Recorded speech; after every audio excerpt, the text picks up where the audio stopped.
지옥 같았던 투병 생활 이제는 천국 같은 한국 생활. 여러분은 한 번쯤 해외로 이민을 가고 싶다는 생각을 해본 적이 있으신가요? 우리가 외국으로 떠나고 싶어 하는 만큼 마찬가지로 해외에서 한국으로 이민을 오고 싶다고 생각하는 사람들도 많이 있습니다. 오늘은 한국에서 살고 있는 핀란드 여성의 사연을 소개해 드리려고 하는데요. 그녀는 한국에서 살고 싶다는 꿈이 있었지만 바쁜 일상을 살다 보니 그 꿈은 그저 뒤로 미뤄둘 수밖에 없었다고 합니다. 하지만 그녀가 희귀병에 걸리게 되면서 그 선택이 몹시도 후회스러웠다고 하는데요. 무엇 때문에 열심히 살아온 걸까 하는 회의감을 느꼈다고 합니다. 그런데 희귀병에 대한 치료법이 한국에 있다는 소식을 듣고 그녀는 곧바로 한국행을 결정했다고 하는데요. 안녕하세요. 제 이름은 아니카입니다. 지금은 한국에 산지 5년 정도 된 핀란드인이에요. 계속 핀란드에서 살아온 제가 왜 한국에서 살고 싶다는 생각을 하게 되었는지 이야기해볼까 합니다. 제가 25살이었을 때 갑자기 식중독 같은 증상이 찾아왔어요. 그래서 병원에 갔는데 의사는 원인 불명의 급성 장염이라고 했습니다. 약을 먹고 치료를 한 결과 구역질이나 설사가 사라지기는 했지만 복통이나 알 수 없는 컨디션 불량은 계속되었어요. 심할 때는 복부의 통증 때문에 직장에 출근을 할 수 없는 경우도 덜어 있었습니다. 그래서 여러 병원을 돌아다니면서 다시 진찰을 받아보기 시작했는데 한 달 정도 지났을 때에야 정확한 병명을 알게 되었습니다. 그 병명은 궤양성 대장염이었어요. 궤양성 대장염은 희귀병으로 알려져 있는데 대장의 원인 불명의 염증 또는 궤양이 만성적으로 생기는 질환입니다. 5년 전쯤에 갑작스러운 과로로 인해 면역 체계가 무너진 것이 원인이지 아닐까 생각되지만 아직은 정확한 원인이 밝혀지지 않은 미스테리한 병이에요. 물론 지금도 마땅히 대중화된 치료법은 없지만 그때 당시에도 딱히 이렇다 할 치료법은 없었습니다. 갑자기 원인도 모르는 병에 걸려 고칠 방법이 없다는 말을 듣고 저는 머릿속이 하얗게 변했어요. 왜냐하면 몸의 이상 증상을 느끼기 전까지는 건강하게 일하고 있었고 직업상 여러 나라를 돌아다니며 바쁜 나날을 보내고 있었으니까 말이죠. 일반적인 치료 방법은 면역 억제제를 먹는 것이었습니다. 하지만 저는 그 면역 억제제 복용을 거부했어요. 당시 주치의의 말로는 면역 억제제를 먹기 시작하면 200일 점점 몸이 약에 적응을 하기 시작해서 나중에는 약을 먹어도 아무런 효과가 없을 거라는 말을 했기 때문입니다. 그 결과 점점 더 강한 면역 억제제로 바꿔야 한다고 했어요. 그것도 평생 동안 말이죠. 저는 절대로 그런 삶을 살고 싶지 않았습니다. 그래서 면역 억제제에 의지하는 것은 이제 다른 선택지가 없어졌을 때 최후의 수단으로 써야겠다고 생각했어요. 그래서 저는 면역 억제제 외에 다른 치료법이 없는지 스스로 찾아보기로 결정했습니다. 심지어 어려운 의학 서적도 읽어가면서 필사적으로 치료법을 알아봤어요. 물론 여러 의사도 만나보고 친구나 지인들에게도 상담했습니다. 그렇게 여러 가지를 시도해봤지만 역시 효과는 없더라고요. 그때 당시의 절망감은 지금도 생생히 기억하고 있는데 솔직히 그때는 인생이 끝났구나 라는 생각이 들었습니다. 더욱 더 슬펐던 점은 그렇게 절망을 하고 있는 동안에도 증상은 계속해서 진행되었다는 사실이에요. 아픈 것 중에 가장 힘들었던 것은 배고픈데도 식사를 할 수 없는 거였습니다. 씹어야 하는 음식을 먹으면 장 속에 마치 소금을 뿌린 것처럼 심각한 통증이 엄습해옵니다. 그래서 입으로 먹을 수 있는 거라곤 단백질 가루를 물에 푼 것뿐인데 정말 맛이 없어요.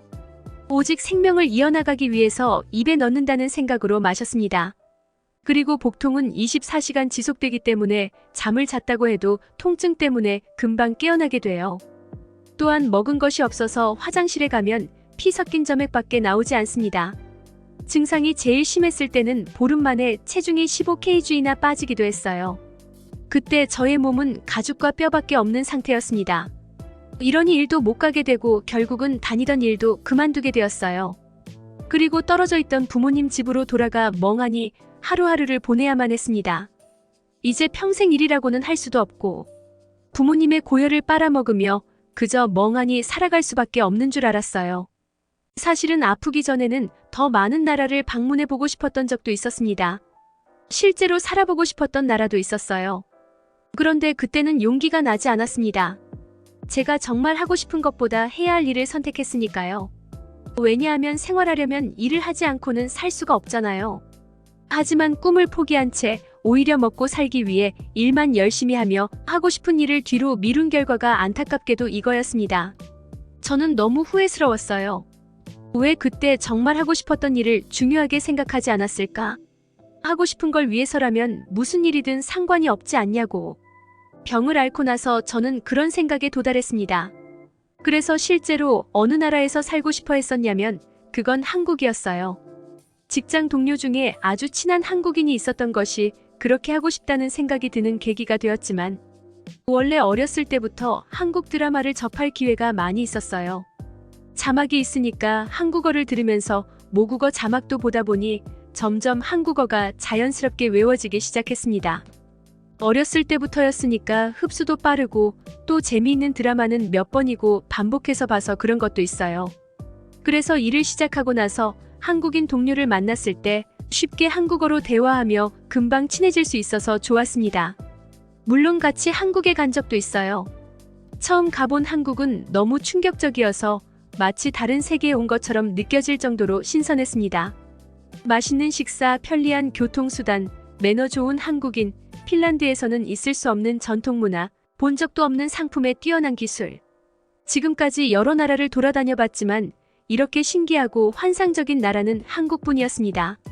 늦은 밤이 되어도 거리는 밝았고 즐겁게 술을 마시는 사람들이 있어서 마치 아침도 밤도 없는 나라인 것처럼 느껴졌어요. 물론 매력적인 것만 있는 것은 아에라이였어요.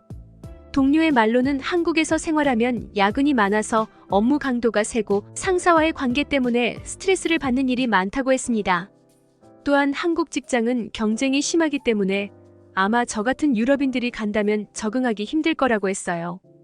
또한 여름이 되면 얼마나 더운지 에어컨이 없으면 절대 살 수 없을 것이라고 투덜대기도 했습니다.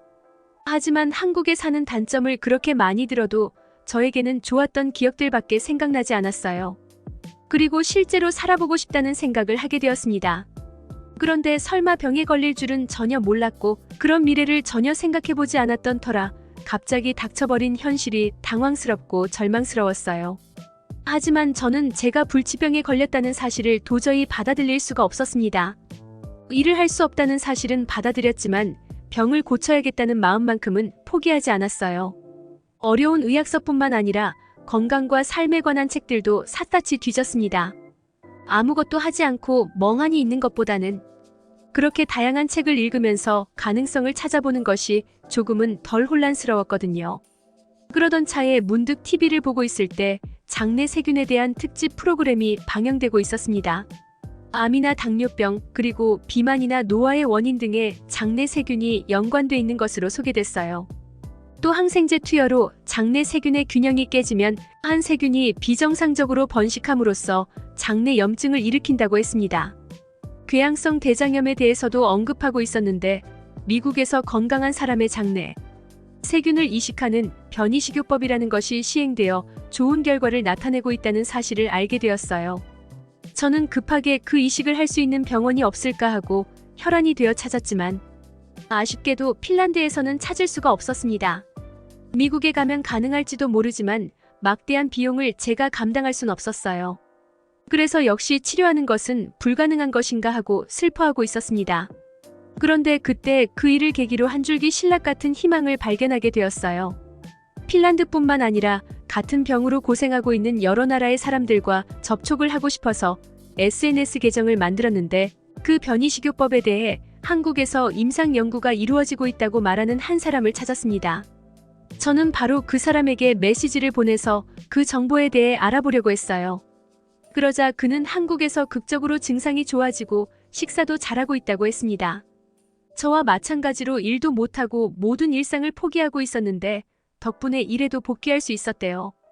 그는 병이 발병한 지 1년 만에 그곳을 알게 되었다고 했습니다.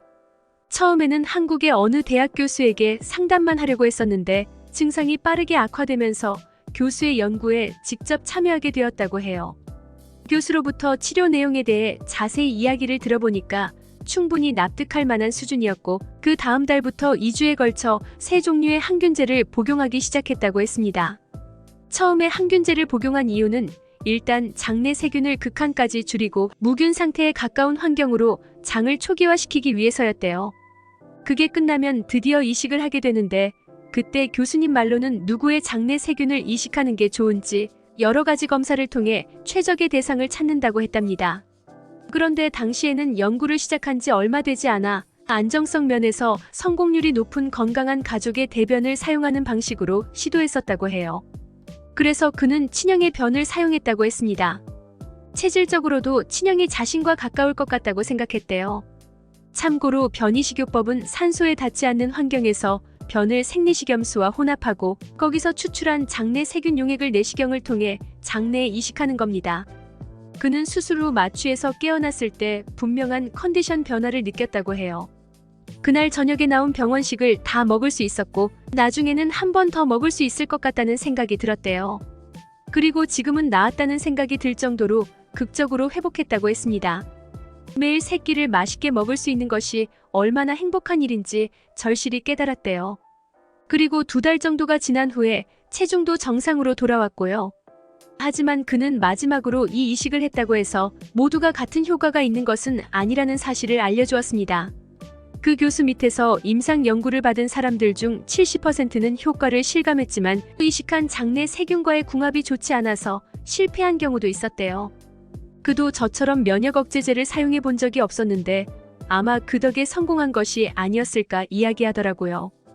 그리고 지금은 이식을 받은 지 몇 년이 지났는데 언젠가 재발할지도 모른다는 불안감을 안고 살아가고 있다고 했습니다. 물론 불안감을 훨씬 능가하는 알차고 행복한 나날들이 계속되고 있긴 하지만요.